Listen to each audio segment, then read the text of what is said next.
ವೀಕ್ಷಕರಿಗೆಲ್ಲ ನಮಸ್ಕಾರ. Welcome to my YouTube channel Bigg Boss Kannada season 11 ಮತ್ತೊಂದು ವಿಡಿಯೋಗೆ ಸುಸ್ವಾಗತ. ಬಿಗ್ ಬಾಸ್ ಮನೆಯಲ್ಲಿ ನಾಮಿನೇಷನ್ ಪ್ರಕ್ರಿಯೆ ನಿನ್ನೆ ಎಪಿಸೋಡಲ್ಲೇ ಶುರುವಾಗಿತ್ತು. ನೀವು ಕೂಡ ನೋಡಿದ್ರೆ ಅದೇ ಇವತ್ತು ಕಂಟಿನ್ಯೂ ಆಗ್ತಾ ಇದೆ ಅಂತಲೇ ಹೇಳ್ಬೋದು. ಇನ್ನು ನಾಮಿನೇಟ್ ಮಾಡೋದಕ್ಕೆ ಏನೆಲ್ಲ ರೂಲ್ಸ್ ಇದೆ ಅಂತ ನಿಮಗೆಲ್ಲ ಗೊತ್ತಿದೆ. 3 ಸ್ಪರ್ಧಿಗಳನ್ನ ಸೂಕ್ತ ಕಾರಣಗಳೊಂದಿಗೆ ನಾಮಿನೇಟ್ ಮಾಡಬೇಕಾಗಿರುತ್ತೆ. ಇನ್ನು ವೈಲ್ಡ್ ಕಾರ್ಡ್ ಎಂಟ್ರಿ ಕೊಟ್ಟಿರುವಂಥ ಶೋಭಾ ಮತ್ತು ರಜತ್ ರವರು ಸೂಕ್ತ ಕಾರಣಗಳಿಲ್ಲ ಅನಿಸಿದ್ರೆ ಅಲ್ಲಿ ಒಬ್ಬ ಸ್ಪರ್ಧಿನ ಸೇವ್ ಮಾಡುವಂಥ ಅಧಿಕಾರ ಅವತ್ತಾಗಿರುತ್ತೆ. ಇನ್ನು ಮೊದಲನೇದಾಗಿ ಹನುಮಂತವರು ವೇದಿಕೆ ಮೇಲೆ ಬಂದು ನಿಂತಿದ್ದಾರೆ. ನನ್ನ ಮೊದಲನೇ ಆಯ್ಕೆ ಬಂದು ಸುರೇಶ್ ಮಾವ ಅಂತ ಹೇಳ್ತಾರೆ. ಇದಕ್ಕೆ ಗ್ಯಾಪ್ ಕೊಟ್ಟು ಆರಾಮಿದೆಯೋ ಇಲ್ವ ಅಂತ ಕೇಳ್ತೀನಿ ಅಷ್ಟೇ, ಸುಮ್ಕಿರೋ ಅಂತ ಹೇಳ್ತಾರೆ ಇಲ್ಲಿ ಹನುಮಂತವರು. ಇದನ್ನು ನೋಡಿ ಶಾಕ್ ಆಗಿ ಎಲ್ಲರೂ ಒಂದು ಕಡೆ ನಗ್ತಿರ್ತಾರೆ. ಇನ್ನು ಧರ್ಮ ಮತ್ತು ಐಶ್ವರ್ಯ ಅವ್ರನ್ನ ಸೆಲೆಕ್ಟ್ ಮಾಡಿದ್ದಾರೆ. ಇದಕ್ಕೆ ಸೂಕ್ತ ಕಾರಣಗಳನ್ನು ತಿಳಿಸಿದ್ದಾರೆ.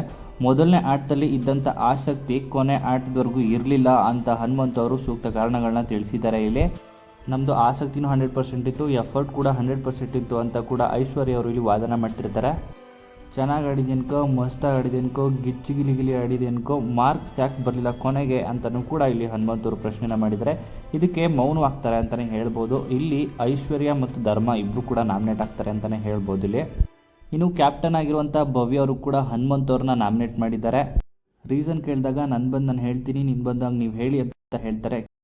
ಕ್ಲಾರಿಟಿ ಕೊಡೋದು ಅಥವಾ ಕ್ಲಾರಿಫೈ ಮಾಡೋದು ಈ ಮನೇಲಿ ಅವ್ರಿಗೆ ಕಷ್ಟ ಆಗುತ್ತೆ ಉಳ್ಕೊಳ್ಳೋಕ್ಕೆ ಅನ್ನೋ ಒಂದು ರೀಸನ್ನಿಂದ ನಾಮಿನೇಟ್ ಮಾಡ್ತಾ ಇದ್ದೀನಿ ಅಂತ ಹೇಳಿ ಭವ್ಯ ಅವರು ಇಲ್ಲಿ ಹನುಮಂತ್ ಅವ್ರನ್ನ ನಾಮಿನೇಟ್ ಮಾಡಿದ್ದಾರೆ.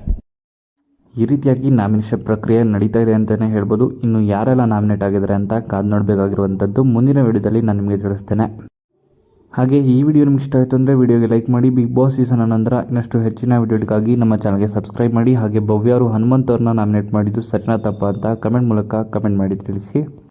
ಇನ್ನು ವೈಲ್ಡ್ ಕಾರ್ಡ್ ಎಂಟ್ರಿ ಕೊಟ್ಟಿರುವಂಥ ಶೋಭಾ ಶೆಟ್ಟಿ ಅವರಿಗೆ ನೀವು ಕೂಡ ಸಪೋರ್ಟ್ ಮಾಡ್ತೀರಾ ಅನ್ನೋದಾದರೆ ಕಮೆಂಟ್ ಮೂಲಕ ಶೋಭಾ ಶೆಟ್ಟಿ ಅಂತ ಕಮೆಂಟ್ ಮಾಡಿ ತಿಳಿಸಿ.